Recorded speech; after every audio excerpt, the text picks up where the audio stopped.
saya dibesarkan dan dididik dari orang tua yang memiliki pola asuh otoriter dan demokratis. Saya dengan bermodalkan niat untuk mendaftar dan bermodalkan berbagai sedikit prestasi yang saya dapatkan ketika saya Di sekolah. Oke. memberanikan diri, bismillah. Daftar itu. Saya mendaftarkan beasiswa unggulan. Itu ya. Belum diterima, Pak. Tahap kedua. Tahap kedua. Oke. Oke, di tahap kedua saya datang tuh di kantor rektorat waktu itu. Dan ketika saya datang, ternyata saya banyak menjumpai orang-orang yang saya anggap memiliki kapabilitas yang jauh di atas saya. Terus kemudian setelah saya melihat orang-orang yang memiliki kapabilitas di atas saya merasa insecure itu. Minder ya. Merasa minder. Namanya Excellent Community, itu mahasiswa yang dapat beasiswa unggulan ya, dari UII, dan beberapa teman-teman dari Prodi PAI juga banyak yang mendapatkan itu. Salah satunya Mas Wahyu ini. Iya.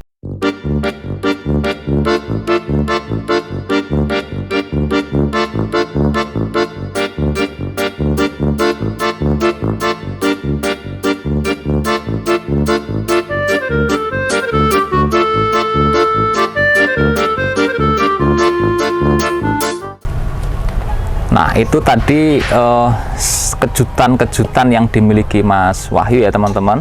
Nah, saya kira juga masih banyak nih kejutan-kejutan yang dirasakan Mas Wahyu ketika dia kemudian berproses di program studi pendidikan agama Islam Universitas Islam Indonesia. Masih banyak lagi tuh Mas Wahyu, tidak hanya sekedar yang di Malaysia, di mana kemarin, terus Thailand, dapat beasiswa begitu ya. Yang di Thailand belum diceritain. Terus saya juga kayaknya pernah tanda tangan berkas Mas Wahyu yang mau ke Turki itu ya. Iya. Nah, itu ceritanya gimana itu Mas Wahyu? Waktu itu saya dan teman saya, itu salah satu mahasiswa dari PPI waktu itu Pak, mengadakan penelitian bareng, terus riset ya. Riset, kemudian kita menulis paper. Kita membuka informasi di internet tentang conferencealert.com waktu itu. Jadi kita kayak mencoba-coba iseng tuh daftar lagi, dan alhamdulillah abstrak kita keterima Bapak. Namun yang menjadi permasalahan waktu itu kendala oleh teman saya. Jadi waktu itu saya dan teman saya itu memutuskan untuk tidak berangkat ke sana karena ke Turki. Iya, ke Turki karena kendala biaya tadi. Gitu. Jadi Mas Wahyu ini sebenarnya sudah dinyatakan lolos untuk ikut sebuah conference di Turki gitu ya. Tapi tidak jadi berangkat. Tapi saya kira ada hikmah nanti ya. Ada hikmah juga. Ya mudah-mudahan suatu saat lah. Iya, amin. Ya kayaknya saya yakin ya kalau lihat wajahnya Mas Wahyu kan kayaknya sesegera mungkin lah berangkat ke Turki gitu ya. Entah nanti S2-nya gitu ya, atau ada project riset dan lain sebagainya. Jadi teman-teman, kuliah di Prodi PAI itu memang tidak hanya sekedar kuliah, datang dari kos ke kelas lalu pulang lagi gitu ya. Tetapi juga mahasiswa kita minta untuk aktif melakukan riset, sebagaimana kemarin juga sudah diceritakan ya, ada riset kolaboratif dengan dosen, dan Mas Wahyu salah satunya yang kemudian juga bisa menjadikan hasil riset itu untuk menjadi sebuah paper, lalu kemudian diikutkan dalam sebuah conference gitu. Nah, ketika nggak jadi ke Turki, yang dilakukan apa? Waktu itu kami switch lokasinya Pak. Switch lokasi dengan paper yang sama? Dengan paper yang sama, kita switch lokasi dengan lembaga yang sama juga, namun di negara yang berbeda. Waktu itu kami submit ke Thailand. Dan alhamdulillah kami mengikuti segala proses yang ada, dan puji syukur waktu itu kami keterima dan bisa mempresentasikan karya kami di depan profesor di sana kayaknya. Berarti ke Thailand ya jadinya ya? Jadinya ke Thailand. Jadi tidak jadi ke Turki, Thailand pun jadi. Nggak apa, jadi sama-sama T-nya, tapi mudah-mudahan yang T itu Turkinya itu nanti suatu saat bisa kesampaian. Amin. Baik, kalau lomba-lomba Mas Wahyu, pernah ikut lomba apa Mas Wahyu selama jadi mahasiswa? Kalau selama saya jadi mahasiswa pernah mengikuti perlombaan esai ilmiah sama paper juga Pak. Paper juga. Jadi kalau Mas Wahyu ini nampaknya karakteristiknya orangnya seneng nulis, terus kemudian aktivitas yang dibangun itu lebih pada aktivitas ilmiah ya. Jadi lomba pun itu ya esai, lomba penulisan paper gitu ya. Jadi ikut conference gitu.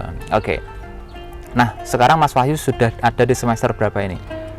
Semester akhir. Semester akhir, dan nampaknya sudah nyusun skripsi begitu.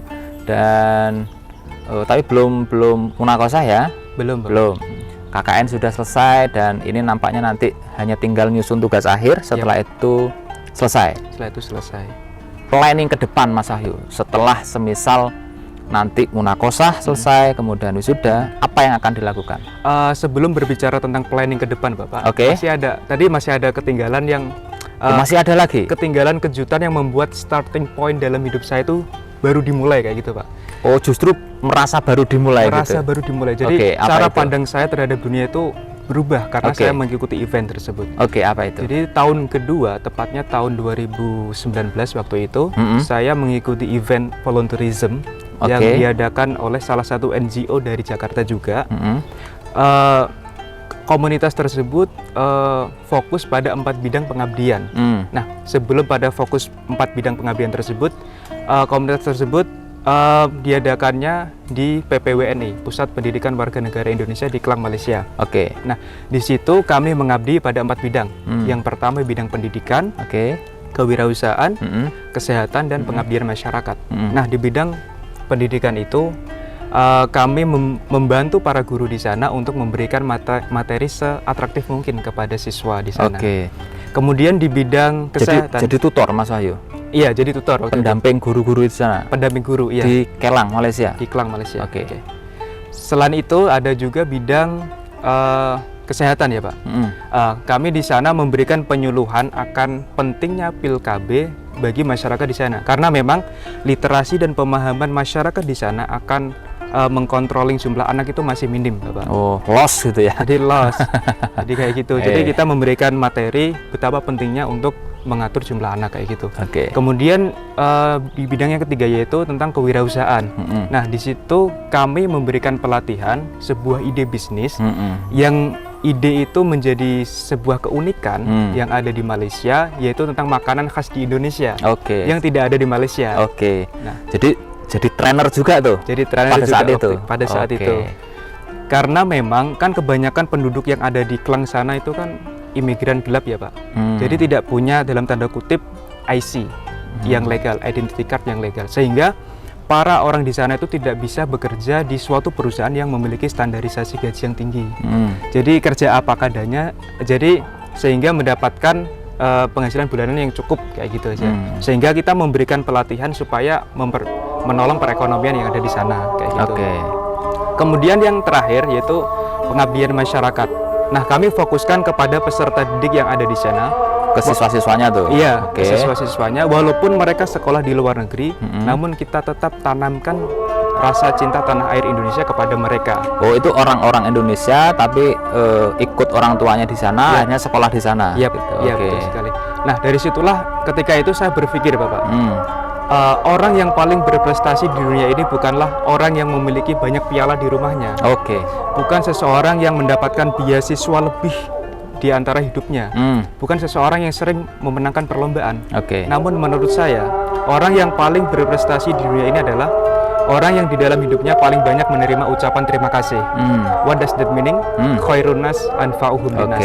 Nih, di garis bawahi, di bold ya, khairun nas anfa'uhum linnas.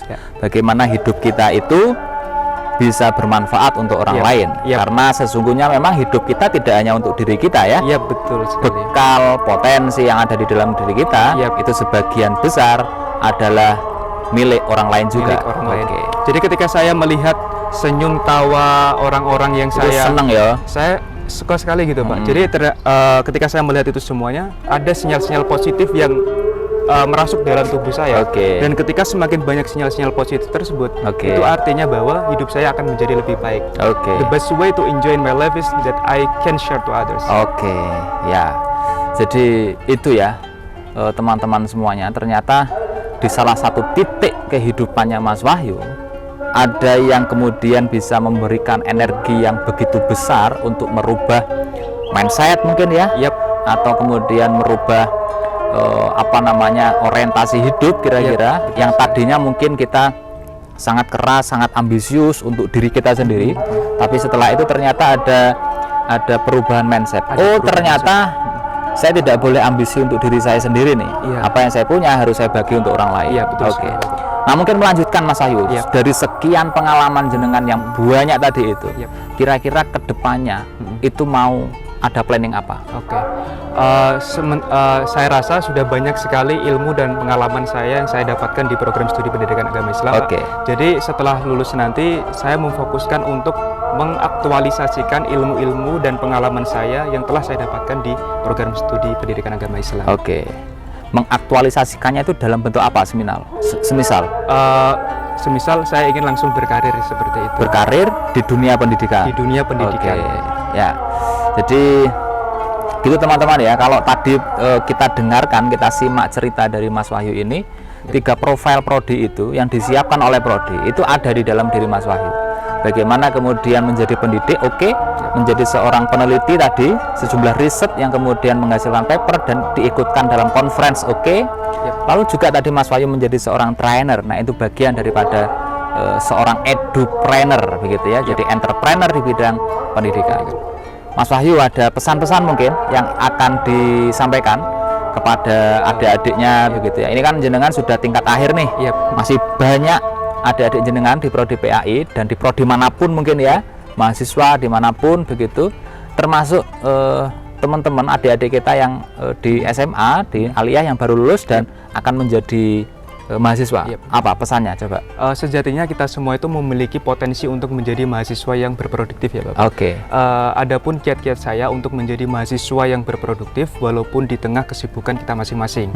Yang pertama, kita harus melakukan semua hal itu harus sesuai dengan passion kita. Passion kita. Kita harus temukan passion yang ada di dalam diri kita.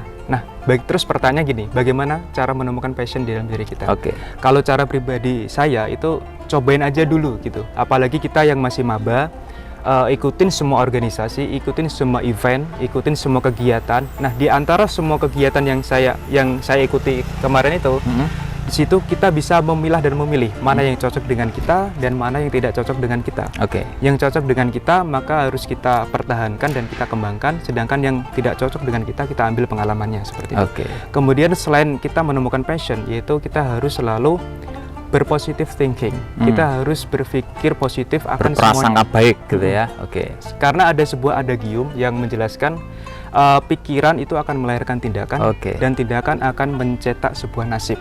Jika di dalam pikiran kita sudah berpikir positif, maka insya Allah nasib kita akan juga berpikir positif.